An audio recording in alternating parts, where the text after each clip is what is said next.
পটল নিরামিষ আমিষ যে পদই রান্না করুন না কেন সবই কিন্তু মুখে লেগে থাকার মতো স্বাদ।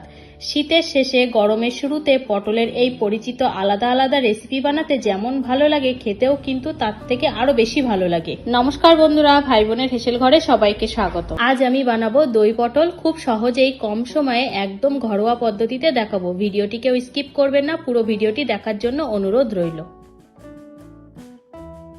আজকের রেসিপির জন্য আমি এখানে নিয়েছি 7টা পটল।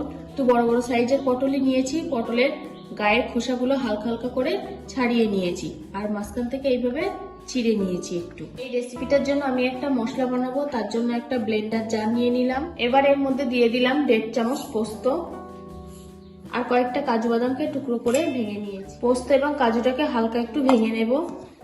পোস্ত এবং কাজুটা ভেঙে নিয়েছি। এবার আমি এর মধ্যে দিয়ে দেব একটা মাঝারি মাপের টমেটো কুচি, স্লাইস করা কয়েকটা আদার টুকরো।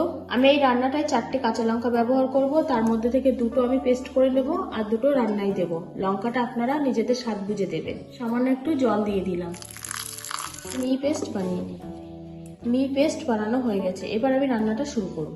গ্যাসে কড়াই বসিয়ে দিয়েছি। প্রথমে আমি পটলগুলো ভেজে নেব, তার জন্য দিয়ে দিলাম সর্ষের তেল। এখানে আমি 3 চামচ মতো সর্ষের তেল দিলাম। তেলটা গরম হয়ে গেছে। এখন আমি এর মধ্যে কেটে রাখা পটলগুলো দিয়ে দিলাম। এবার এই পটলে দিয়ে দেবো সামান্য লবণ আর হলুদ গুঁড়ো।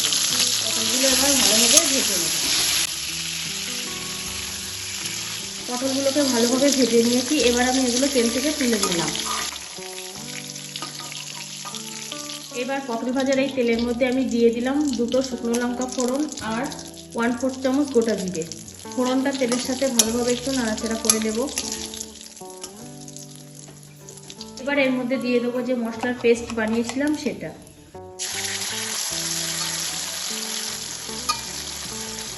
মশলার বাটি ধোয়া জলটাও দিয়ে দিলাম। ভালোভাবে এটা তেলের সাথে কষিয়ে নেব। মশলাটা তেলের সাথে বেশ 1.5 মিনিট মতো কষিয়ে নিয়েছি। কাঁচা ভাবটা আর নেই। দেখুন গা দিয়ে তেল সেপারেট হতে শুরু করেছে। এবার আমি এর মধ্যে অ্যাড করবো কিছু গুঁড়ো মশলা। দিয়ে দিলাম 1/2 চামচ হলুদ গুঁড়ো, 1/2 চামচ জিরে গুঁড়ো, 1/4 চামচ গোলমরিচ গুঁড়ো, 1/2 চামচ ধনে গুঁড়ো, 1 চামচ লবণ আর দিয়ে দিলাম 2টো শুকনো লঙ্কা পেস্ট। এখানে আমি গুঁড়ো লঙ্কা ব্যবহার করিনি, শুকনো লঙ্কাটা আমি পেস্ট করে নিয়েছি, তা দিয়ে দিলাম 1 চামচ। এবার সব কিছু তেলের সাথে আবার কষিয়ে দেব।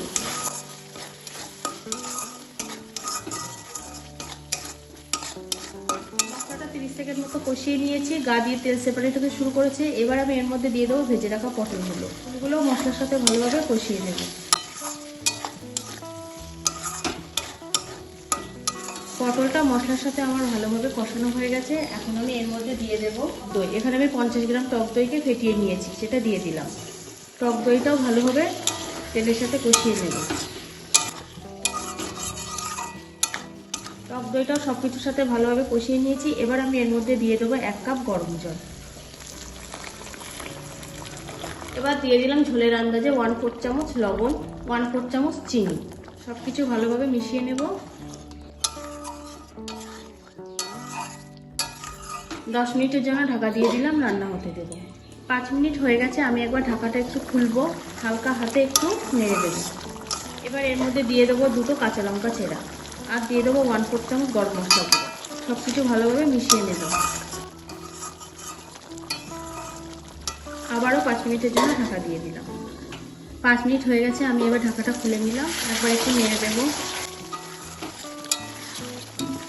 গ্রেভিটা শুকিয়ে গিয়ে গা দিয়ে তেল ছাড়তে শুরু করেছে। এবার আমি এর মধ্যে দিয়ে দেবো কিছু ধনেপাতা কুচি। রান্নাটা কিন্তু আমার মোটামুটি কমপ্লিট হয়ে গেছে। ধনেপাতা দিয়ে আমি এবার এটাকেও একটু মিশিয়ে নেব।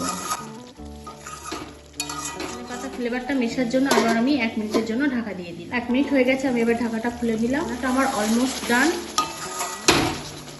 আমি এবার এটা নামিয়ে নেব।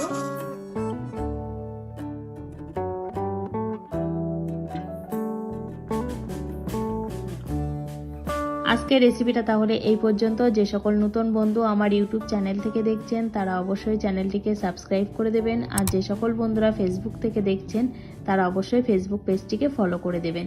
আজ তাহলে এই পর্যন্ত। দেখা হচ্ছে পরের কোনো নতুন রেসিপিতে।